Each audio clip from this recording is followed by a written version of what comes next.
Hello everyone, কেমন আছো সবাই? আশা করি খুব ভালো আছো। আর আমরা অনেক ভালো আছি। আমার দাওরের বিয়ে, সেই জন্য গায়ে হলুদের ভিডিওটা আমার কাছে এখনও আসেনি, সেই জন্য দিতে পারছি না, তোমাদের সাথে শেয়ার করতে পারিনি সেটা।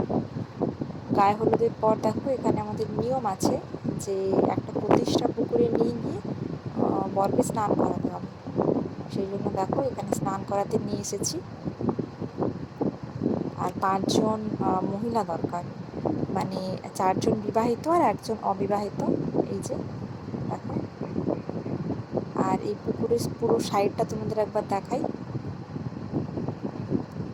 এই যে এখানে ব্যান্ড পার্টি বাজছে, এই যে মন্দিরটা দেখো, শুধুই গাছপালা রয়েছে, সামনাসামনি কারো বাড়িও নেই এখানে। তবে জায়গাটা খুব সুন্দর, যতটা ভিডিওতে দেখা যাচ্ছে তার থেকেও খুব সুন্দর। আজকের ভিডিওটা এই পর্যন্ত, টাটা।